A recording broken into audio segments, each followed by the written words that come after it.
പ്രധാനപ്പെട്ട ഒരു വാർത്തയിലേക്കാണ് നമ്മൾ പോകുന്നത്. മലപ്പുറം ചട്ടിപ്പറമ്പിൽ വീട്ടിലെ പ്രസവത്തിനിടെ യുവതി മരിച്ച സംഭവത്തിൽ ഭർത്താവ് സിറാജുദ്ദീൻ ഒന്നാം പ്രതിയാണെന്ന പോലീസ്. സിറാജുദ്ദീന്റെ അറസ്റ്റ് രേഖപ്പെടുത്തി. പ്രതിയെ ഇന്ന് കോടതിയിൽ ഹാജരാക്കും. വിവരങ്ങളുമായി വിസ്മയ പ്രകാശ് ചേരുന്നുണ്ട്. വിസ്മയ, ആദ്യഘട്ടത്തിൽ അസ്വാഭാവിക മരണത്തിന് കേസെടുത്ത പോലീസ് പിന്നീട് സിറാജുദ്ദീന് മേൽ നരഹത്യാ കുറ്റം കൂടി ചുമത്തുകയായിരുന്നു. ഇപ്പോൾ സിറാജുദ്ദീന്റെ അറസ്റ്റ് രേഖപ്പെടുത്തിയിരിക്കുന്നു. എപ്പോഴായിരുന്നു സംഭവം? ഏത് പോലീസാണ് അറസ്റ്റ് രേഖപ്പെടുത്തിയിരിക്കുന്നത്? ഏത് കോടതിയിലാണ് ഹാജരാക്കുക തുടങ്ങിയ വിശദാംശങ്ങൾ എന്തെല്ലാമാണ്? അതുല്യ, ഇന്ന് കുറച്ച് അല്പനേരം മുമ്പ് തന്നെ മലപ്പുറം SP മാധ്യമങ്ങളോട് സംസാരിച്ചിരുന്നു. അതിലാണ് SP വ്യക്തമാക്കിയത്. അതായത് ഇന്നലെ വൈകിട്ടോടു കൂടിയാണ് സിറാജുദ്ദീൻ്റെ അറസ്റ്റ് രേഖപ്പെടുത്തിയത്.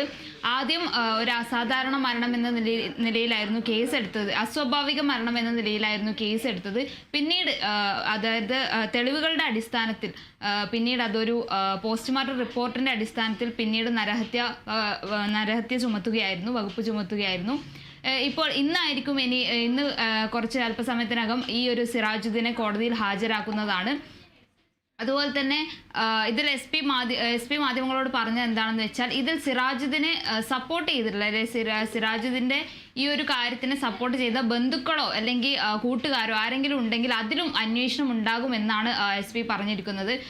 സിറാജുദ്ദീൻ ഒറ്റയ്ക്കാണോ ഇങ്ങനെ ഒരു കാര്യത്തിലേക്ക് പോയത്, അല്ല അതിന് സപ്പോർട്ട് ചെയ്തുകൊണ്ട് ബന്ധുക്കളോ കുടുംബാംഗങ്ങളോ ആരെങ്കിലും ഉണ്ടായിരുന്നോ എന്നുള്ളതിലും അന്വേഷണം ഉണ്ടാകുമെന്ന് SP പറഞ്ഞിട്ടുണ്ട്. അതുപോലെ തന്നെ ഈ സിറാജുദ്ദീൻ്റെ യൂട്യൂബ് ചാനലിലെ ഉള്ളടക്കം കാര്യങ്ങളും അതിലും അന്വേഷണം ഉണ്ടാകുമെന്നും പോലീസ് പറഞ്ഞിട്ടുണ്ട്.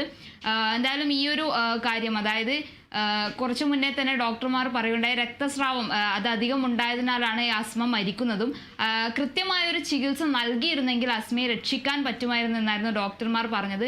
അപ്പം എന്തുകൊണ്ട് സിറാജുദ്ദീൻ അതിന് മുതിർന്നില്ല, അല്ലെങ്കിൽ എന്തുകൊണ്ട് ഇത്രയും സമയമുണ്ടായിട്ട് പോലും സിറാജുദ്ദീൻ അസ്മയെ ചികിത്സിക്കാൻ വേണ്ടി ഒരു ആശുപത്രിയിൽ എത്തിച്ചില്ല? അതുപോലെ എന്താണ് ആ കുട്ടിയെ പോലും ആശുപത്രിയിൽ എത്തിക്കാത്തത്, എന്താണ് കാരണം എന്നുള്ളതിലൊക്കെ അന്വേഷണം നടത്തേണ്ടതുണ്ട്. SP പറഞ്ഞത് പ്രകാരം ഇനിയും ഇതിൽ കുറേ കാര്യങ്ങൾ അന്വേഷിക്കാനുണ്ട്. അത് അന്വേഷിച്ചതിന് ശേഷമായിരിക്കും ഇനിയുള്ള ഒരു കാര്യങ്ങൾ ഉണ്ടാകും. എന്തായാലും ഇന്ന് സിറാജുദ്ദീനെ കോടതിയിൽ ഹാജരാകുന്നതായിരിക്കും. അതുല്യ.